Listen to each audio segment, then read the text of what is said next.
Hello दोस्तों, good evening. आज हम राजस्थान की शुरुआत करते हैं जीके की। तो राजस्थान के साथ साथ हम भारत की मैपिंग को भी देखते चलेंगे। और सबसे पहली बात तो ये है ना, जितना अच्छा अपन को मैपिंग आएगा उसी तरीके से हम अच्छी तरीके से राजस्थान की भौगोलिक स्थिति के साथ साथ में कल्चर, राजनीतिक, सांस्कृतिक और अर्थ इकोनॉमी की स्थिति को अच्छे से समझ सकेंगे।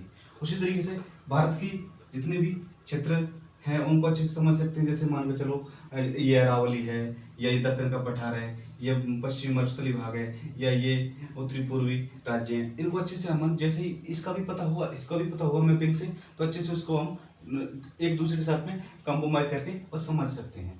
तो उसी तरीके से राजस्थान के बारे में शुरुआत कर रहे हैं हम। राजस्थान के भौगोलिक स्थिति के बारे में यहीं से स्टार्टिंग करते हैं। तो राजस्थान की ये भौगोलिक स्थिति है, राजस्थान का नक्शा है, जिसका सबसे उत्तरी जिला गंगानगर है और दक्षिण में बांसवाड़ा है, और सबसे पूर्वी जिला है वो धौलपुर है, और सबसे पश्चिम में जैसलमेर है।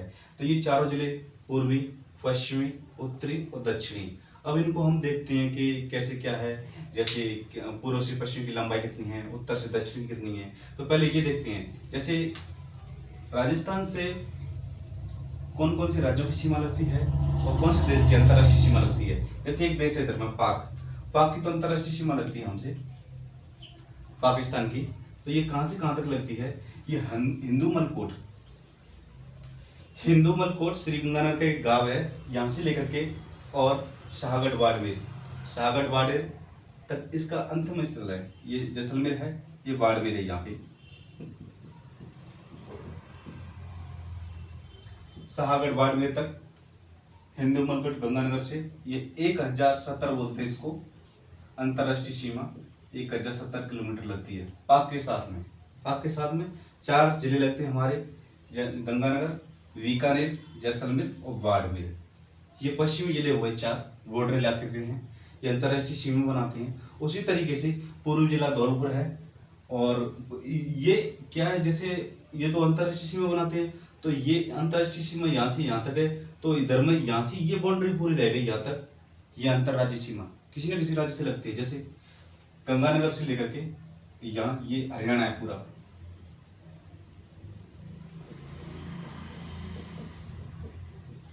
और बीच में एक छोटा सा यहाँ पे पंजाब है। पंजाब तो क्या गंगानगर हनुमानगढ़ के 2 जिलों से लगता है ओनली। फिर यहाँ से हनुमानगढ़ से ये हनुमानगढ़ है,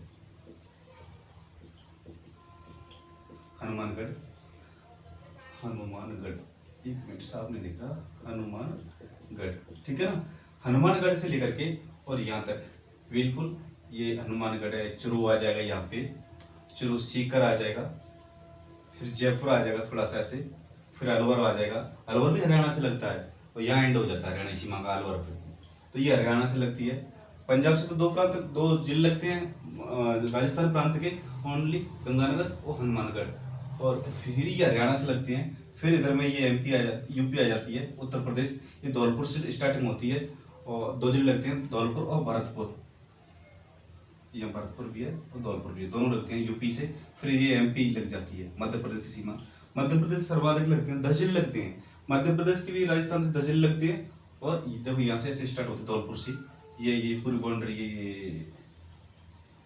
ये बांसवाड़ा, ये एमपी से सीमा लग रही है। और बांसवाड़ा से यहाँ से, और ये अंतर्राष्ट्रीय सीमा तो है बाड़मेर तक। ये इलाका ये गुजरात का पूरा, ये गुजरात की सीमा लगती है। ये एमपी की लगी बाउंड्री, ये यूपी की लगी, यहाँ पे यूपी धौलपुर भरतपुर से लगती है ओनली, और 10 जिलों से एमपी की लगती है।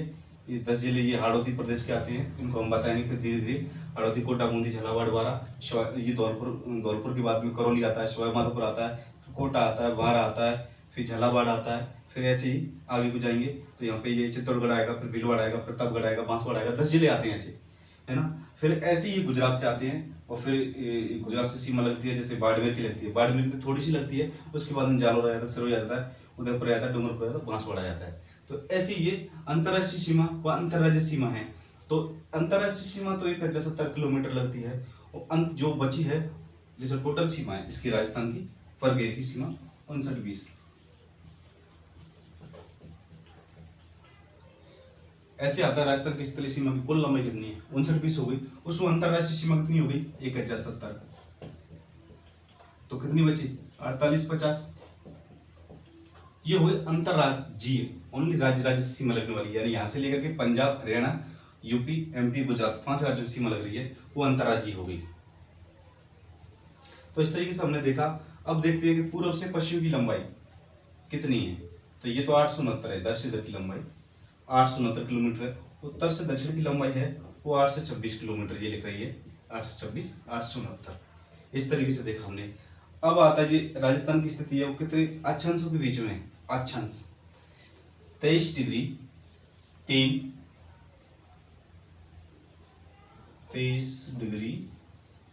3 मिनट, ये मिनट का चिन्ह होता है, उत्तरी अक्षांश से लेकर के, और जैसे यहाँ पे 23 है, फिर 24 है, 25, 26, 27, 28, 29, 30, ये लास्ट में 30 डिग्री उत्तरी अक्षांश तक है, जो गंगानगर के लास्ट में यहाँ से है 30 डिग्री 12 मिनट उत्तरी अक्षांश के बीच में राजस्थान बसा हुआ है। फिर देशांतर देखते हैं, देशांतर रेखा सीधी होती हैं, तो देश कितने कितने देशांतर के बीच में है, कितने से कितने देशांतर के बीच में स्थिति है इसकी। तो ये देखो इधर में पश्चिमी क्षेत्र से देखते हैं 69 डिग्री 30 मिनट पूर्वी देशांतर से, 78 डिग्री 17 मिनट पूर्वी देशांतर के बीच में राजस्थान की स्थिति है। तो ऐसे हमने देखा इसको अच्छे से। पहले हमने देखा था पूर्वी जिला धौलपुर, पश्चिमी जिला जैसलमेर। अब इनके गांवों को देखते हैं, कभी कभी पूछ लेता है कि राजस्थान का सबसे पूर्वी जिला धौलपुर है, तो सबसे पूर्वी गांव कौन सा? सिलाना गांव। सिलाना गांव ये, क्योंकि इधर से ये पूर्व है, इधर पूर्व से सूरज उगता है, तो सबसे पहले सूर्योदय कहाँ होगा? सिलाना गांव में होगा। धौलपुर का सबसे पूर्वी गांव है सिलाना गांव। सबसे पश्चिमी गांव कटरा गांव जैसलमेर। अब ऐसे पूछ लेता है सबसे बाद में सूर्य अस्त कहाँ होता है? जब पहले यहाँ उग रहा है तो यहीं पहले डूबेगा, यहाँ बाद में उगता है तो यहाँ बाद में डूबेगा। तो कटरा गांव जैसलमेर का सबसे पश्चिमी गांव है। उत्तरी गांव हिंदुमलकोट श्री गंगानगर का ये गांव है। यहाँ से तो अंतरराष्ट्रीय सीमा का है, जबकि एक गांव कोणा गांव देखता हूँ। उत्तरी गांव पूछी ना तो कोणा गांव, कोणा गांव। हमने ये हिंदुमलकोट लिखा है, ये अंतरराष्ट्रीय सीमा प्रारंभ होती है यहाँ से गंगानगर से, और शाहगढ़ बाड़मेर तक उसका है ये। गंगानगर के 2 गांव याद है हमको, हिंदुमलकोट और कोणा गांव। कोणा गांव तो राजस्थान की सीमा का सबसे उत्तरी भाग पे है। उत्तरी सीमा का सबसे बिंदु कौन सा है? कोणा गांव। और अंतरराष्ट्रीय सीमा जो पाक से स्टार्ट हो रही है उसका हिंदुमलकोट है, और शाहगढ़ बाड़मेर तक है। तो ऐसे ही पूर्वी सिलाना गांव, पश्चिमी कटरा गांव, ऐसे ही दक्षिणी गांव जहाँ से कर्क रेखा गुजरती है बांसवाड़ा का है वोरकुंडा गांव। ठीक है, तो हमने देखा चारों जिलों को देख लिया, पूर्वी, पश्चिमी, उत्तरी, दक्षिणी। तो इस तरीके से हमको थोड़ा नॉलेज होना चाहिए, उसके बाद में हम धीरे धीरे आगे बढ़ेंगे। जैसे फिर ऐसे देखते हैं, फिर बाद में थोड़ी सी नॉलेज अच्छी से हो जाती है हमको जिलों के बारे में। पहले जिलों की नॉलेज होनी चाहिए, कौन कौन से राज्य से हमारी सीमा लग रही है ये भी पता होना चाहिए। तो राज्य तो देखो पंजाब से लग रही है, हाँ ये पूछ लेता है सबसे अधिक सीमा कौन से लग रही है, कितनी लग रही है? पंजाब से लग रही है, 89 किलोमीटर लगती है, सबसे अधिक 89। एमपी से लगती है तो वो कितनी लगती है? वो 1600 किलोमीटर लगती है सबसे अधिक। ये पूछता है ज्यादातर, सबसे अधिक सबसे कम, या फिर राज्य के अनुसार पूछ लेता है। तो ये पंजाब, हरियाणा, यूपी, एमपी और गुजरात। एक देश लगता है पाकिस्तान, 1070 किलोमीटर अंतर्राष्ट्रीय सीमा बोलते हैं इसको। अंतर्राष्ट्रीय सीमा पे जिले कौन कौन से हैं? गंगानगर, बीकानेर, जैसलमेर, बाड़मेर। अब 1070 जो लगती है इसमें पाकिस्तान के दो प्रांत लगते हैं। एक तो पंजाब प्रांत है, पंजाब, इसके तो 3 जिले लगते हैं। एक सिंध प्रांत है, ये तो पंजाब प्रांत हो गया, पंजाब राज्य। एक सिंध राज्य हो गया, सिंध के लगते हैं 6 जिले। सिंध के कितने जिले लगते हैं? 6 जिले लगते हैं। उसी तरीके से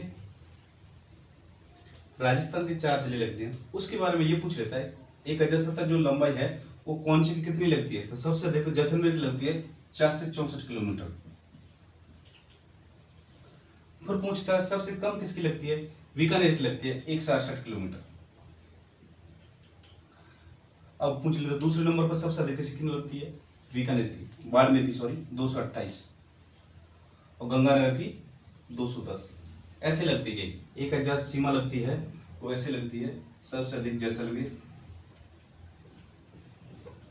उसके बाद बाड़मेर, उसके बाद गंगानगर, उसके बाद बीकानेर। अंतर्राष्ट्रीय सीमा की जो लंबाई है ये 4 से 64 किलोमीटर, 228, 210 किलोमीटर और 1 से 68 किलोमीटर है ना। तो ये अंतर्राष्ट्रीय सीमा हो गई, ये अंतर्राज्यीय हो गई, ये टोटल भौगोलिक, कुछ राजस्थान की टोटल कुल भौगोलिक लंबाई कितनी है, तो 229 किलोमीटर, 5,920 किलोमीटर। अब पूछता अंतर्राष्ट्रीय 1,070। अंतर्राज्यीय जो यहाँ से यहाँ तक है, अंतर्राष्ट्रीय को हटा करके तो 48-50 किलोमीटर। ठीक है दोस्तों, तो इस तरीके से हमने इसको समझाया। अब भारत में देखते हैं राजस्थान की स्थिति कहाँ पर। देखो यही है भारत में राजस्थान की स्थिति, ये यही तो है ना। भारत के किधर में? राजस्थान उत्तर पश्चिम में। थोड़ा सा ऊपर कर लेते हैं तो कर्क रेखा को अच्छे से दर्शा देंगे, ऐसे कर लेते हैं तो कर्क रेखा भी आ जाएगी, क्योंकि कर्क रेखा ऐसे गई है और राजस्थान में ये जा रही है। डूंगरपुर जिला है, ये बांसवाड़ा है, तो बांसवाड़ा की तो कुशलगढ़ तहसील में होकर के जाती है। यहाँ कुशलगढ़ तहसील है, कुशलगढ़।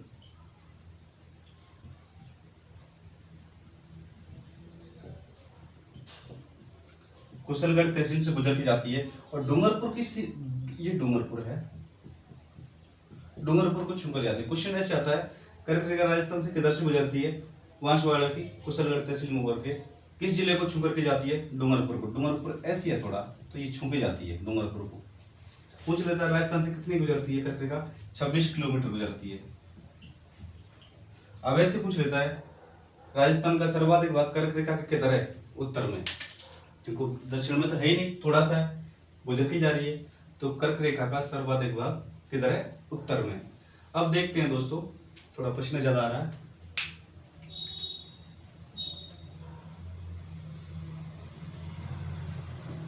उमस है दोस्तों, थोड़ा बरसात हो गई इस वजह से। अब ये तो एक भौगोलिक स्थिति आपको थोड़ी सी आनी चाहिए, कौन कौन से राज्यों से सीमा लग रही है, किस देश से हमारी बाउंड्री लग रही है, कितनी लग रही है। इसके साथ में फिर आगे पढ़ते हैं अपन, इसको क्षेत्र के आधार पर पढ़ेंगे। जैसे इसके बीचों बीच अरावली गुजरती है, ऐसे ये अरावली गुजर रही है। अरावली की साइड में ये महान मरुस्थल है, मरुस्थल कहते हैं इसको, मरुस्थल है। ये दक्षिणी भाग है, वो हाड़ौती को पठा रही है, ये दक्षिणी भाग है। ये मैदान है कृषि का प्रमुख क्षेत्र, दक्षिण पूर्वी मैदान कहा जाता है इसे।